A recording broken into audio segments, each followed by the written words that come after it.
Hello everyone, welcome back to my YouTube channel.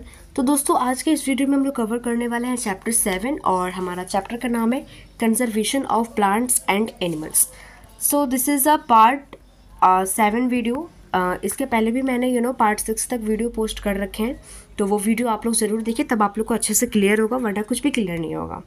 Yes, तो पिछली वाली वीडियो आप लोग ज़रूर जाके देखें।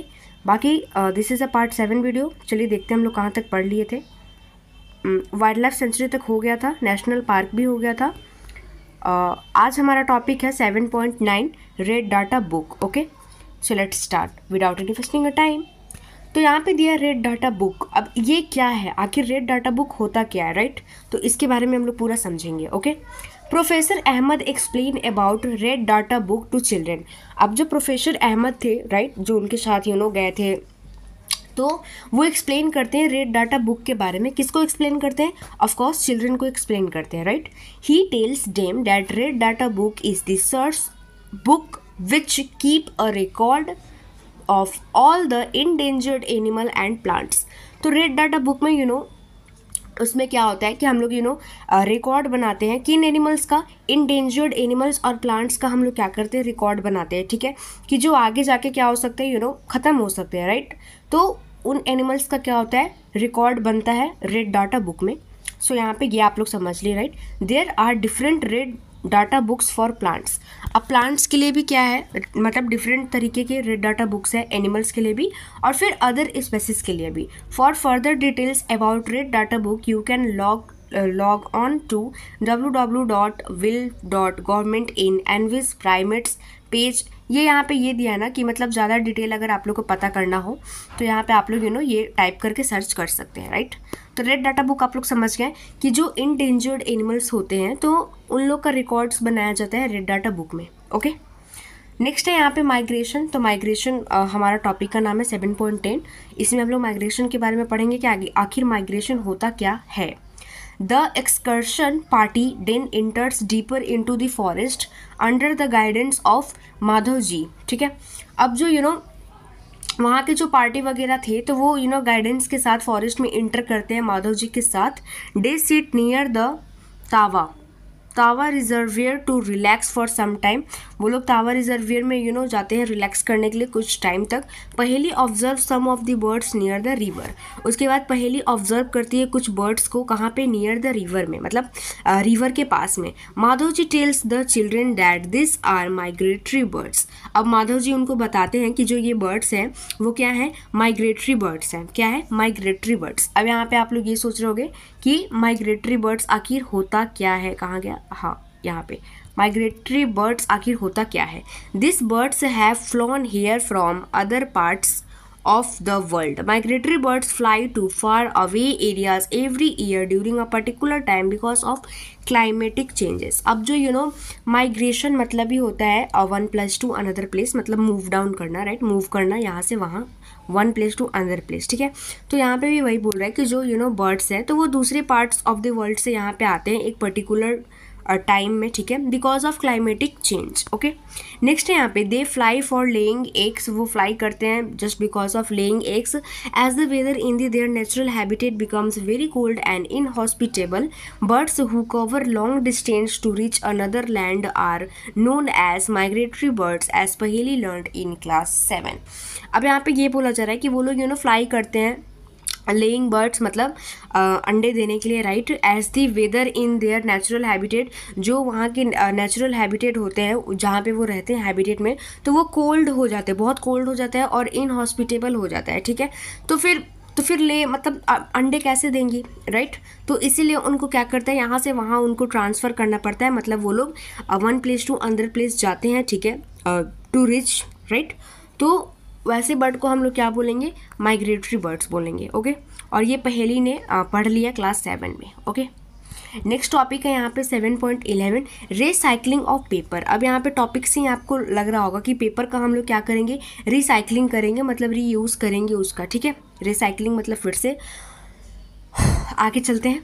Professor Ahmed draws attention of the children to another cause of deforestation. He tells them that it takes 17 full-grown trees to make 1 ton of paper. अब यहाँ पे क्या है कि ये भी बहुत बड़ा कॉज है. प्रोफेसर अहमद जी बताते हैं चिल्ड्रन को कॉज ऑफ डिफॉरेस्टेशन. वो बताते हैं कि मतलब 17 फुल ग्रोन ट्रीज, मतलब 17 पूरे अच्छे से ग्रो ट्री क्या लगता है 1 टन ऑफ पेपर बनाने के लिए यूज होता है. Therefore we should save paper. तो इसीलिए क्या होता मतलब क्या करना चाहिए, हमें पेपर को सेव करना चाहिए. Professor Ahmad also tells that paper can be recycled 5 to 7 times for use. और प्रोफेसर अहमद ये भी बताते हैं कि जो पेपर है उसको हम लोग आसानी से क्या कर सकते हैं, रिसाइकल कर सकते हैं 5 to 7 टाइम्स.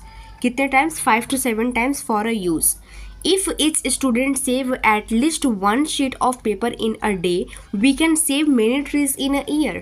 तो यहाँ पे ये बोला जा रहा है कि अगर एक बच्चा each student save at least 1 sheet of paper, मतलब एक शीट ऑफ पेपर को अगर आप एक दिन में सेव करते हो तो मतलब बहुत सारे ट्रीज बच जाएंगे इन अ ईयर, मतलब एक साल में, राइट. नेक्स्ट है यहाँ पे we should save reuse used paper and recycle it. हमें सेव करना चाहिए पेपर को, उसका रीयूज़ करना चाहिए, राइट, और उसको रिसाइकिलेट करना चाहिए. By this we not only save trees but also save energy and water needed for manufacturing paper. इससे हम लोग क्या करेंगे, सिर्फ ट्री की ही बचत नहीं करेंगे बल्कि हम लोग एनर्जी को भी सेव करेंगे और वाटर जो नीडेड होता है मैन्युफैक्चरिंग ऑफ पेपर में, तो उसका भी हम लोग क्या करेंगे, सेव कर सकते हैं, right. Moreover, the amount of harmful chemicals used in paper making will also be reduced. और उसके बाद कुछ हार्मफुल केमिकल्स भी हम लोग जो यूज करते हैं वो भी सेफ रहेगा, राइट, अगर हम लोग रिसाइकिल करेंगे, रीयूज़ करेंगे या फिर अच्छे से उसको बचाते रहेंगे पेपर को, राइट. तो ऐसे हो सकता है एक अच्छा सा सब चीज़ की बचत हो सकती है, एनर्जी की, वाटर की, राइट, और हार्मफुल केमिकल्स की. आई होप कि आप लोग को यहाँ तक क्लियर हो गया होगा. नेक्स्ट आगे बढ़ते हैं. अब यहाँ पे हमारा एक टॉपिक है रिफॉरेस्टेशन, तो इसको भी देख लेते हैं.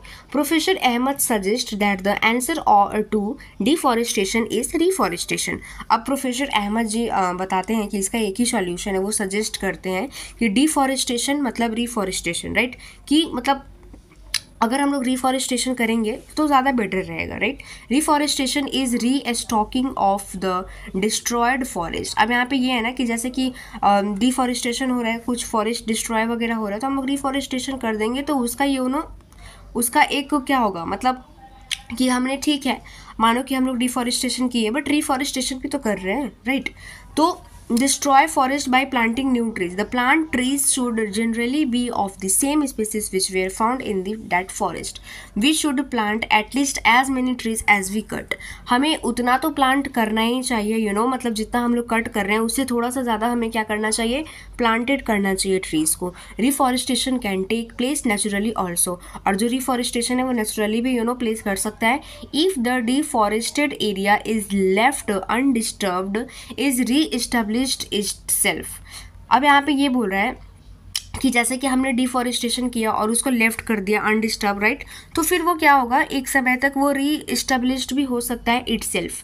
इन natural deforestation there is no role of human being. जो नेचुरल डिफॉरेस्टेशन होता है मतलब कि पेड़ उग जाते हैं तो उसमें तो ह्यूमन बीइंग का कोई रोल नहीं होता है. We have already caused tremendous damage to our forest. हमने ऑलरेडी बहुत सारे डैमेज पहुंचा चुके हैं फॉरेस्ट को. If we have to retain our green wealth for future generation plantation of more trees is the only option. तो अगर हमें ग्रीन वेल्थ रखना है हमारे फ्यूचर जनरेशन के लिए तो हमें ज़्यादा से ज़्यादा प्लांटेशन करनी चाहिए क्योंकि हमारे पास ये लास्ट ऑप्शन है, right, only have one option. Okay, next है यहाँ पे professor Ahmad told them that in India we have the forest conservation act. कि प्रोफेसर अहमद बोलते हैं कि हमारे इंडिया में एक एक्ट है, ठीक है, conservation act. This act is aimed at preservation and conservation of natural forest and meeting the basic needs of the people living in और नियर द फॉरेस्ट. अब यहाँ पे बताया जा रहा है कि जो ये एक्ट है कंजर्वेशन एक्ट, तो इसमें क्या होता है, इसमें यही एम्ड किया जाता है कि हम लोग प्रिजर्वेशन करेंगे प्लांट्स का, ठीक है, नेचुरल फॉरेस्ट का, या फिर जो भी बेसिक नीड्स है और जो भी वहाँ के आसपास के निवासी हैं उनको क्या करेंगे हम लोग उनको बेसिक नीड्स देंगे, ठीक है, उनसे मीटअप करेंगे, meeting the basic needs, right. और फिर क्या करेंगे वहाँ पे, मतलब कि ये एक्ट ही बना है क्या करने के लिए, ट्रीज़ को कंजर्व करने के लिए, राइट, प्रिजर्वेशन करने के लिए, हमारा ये एम है, राइट, ये एक्ट में कंजर्वेशन एक्ट, ठीक है। तो ये एक्ट में क्या होता है कि हमें क्या करना होता है, यू नो, जो भी नेचुरल फॉरेस्ट हो गए, ठीक है, तो उसको हम लोग कंजर्व करते हैं, बचाते हैं, प्रिजर्वेशन करते हैं, right. After some rest, Madhavji asked the children to start heading back because it is not advisable to stay in the jungle after sunset. उसके बाद क्या होता है, कुछ रेस्ट करने के बाद, राइट, माधव जी चिल्ड्रन से बोलते हैं टू स्टार्ट हेडिंग बैक, मतलब हमें अब वापस जाना चाहिए, क्योंकि ये ठीक नहीं है कि मतलब सनसेट मतलब सनसेट का टाइमिंग हो गया और हम लोग जंगल में स्टे कर रहे हैं, राइट। ऑन गेटिंग बैक, तो फिर वो लोग बैक आ जाते हैं। Professor Ahmad and the children thank Madhav ji for guiding them through this exciting experience, ठीक है। और फिर यहाँ पे क्या होता है कि जो माधव जी होते हैं, जो प्रोफेसर अहमद जी होते हैं, ठीक है, चिल्ड्रन उनको क्या बोलते हैं, मतलब फॉर गाइड थैंक यू बोलते हैं, और उनको बहुत ही एक्साइटिंग एक्सपीरियंस लगा, और तो बस उन्हें वो थैंक यू बोलते हैं। कौन बोलता है, चिल्ड्रन, माधव जी और प्रोफेसर अहमद जी को क्या बोलते हैं, थैंक यू बोलते हैं। सो आई होप कि यहाँ तक आप लोगों को क्लियर हो गया होगा। बाकी इसी के साथ हमारा चैप्टर फिनिश होता है। बाकी यहाँ पे कुछ कीवर्ड्स दिए हुए हैं, बायोडाइवर्सिटी, ठीक है, और उसके बाद बायोस्फीयर रिजर्व, डिफॉरेस्टेशन, डिसर्टिफिकेशन, इकोसिस्टम, तो ये सब दिया हुआ है, तो ये आप लोग देख लेना, राइट। और इसका क्वेश्चन आंसर का भी वीडियो जल्द से जल्द आने वाला है। बाकी this is a last video, this is a last part, और हमने फाइनली कवर कर लिया conservation of plants and animals. मैं तो बहुत ही खुश हूँ कि ये आराम से कंप्लीट हो गया, क्योंकि चैप्टर तो बहुत ही लंबा है एज यू नो, और ये चैप्टर भी बहुत सही है कि हमें अभी का जो टाइम है उसमें हमें पेड़ की बचत करनी चाहिए, राइट, हमें कंजर्व करनी चाहिए, ज़्यादा से ज़्यादा ट्री को प्लांट करने चाहिए, एनिमल्स के बारे में भी सोचना चाहिए, राइट, नहीं तो वो इंडेंजर्ड हो जाएंगे, ठीक है। तो ये चैप्टर भी बहुत ही अच्छा था, इंटरेस्टिंग था। सो आई होप कि यहाँ तक मतलब आप लोग को ये पूरा क्लियर हो गया होगा। बाकी मिलते हैं नेक्स्ट वीडियो में नेक्स्ट लेक्चर के साथ। बाकी आप लोग अगर वीडियो अच्छी लगे तो प्लीज़ लाइक कीजिए, सब्सक्राइब कीजिए, कमेंट कीजिए और शेयर कीजिए। Thank you.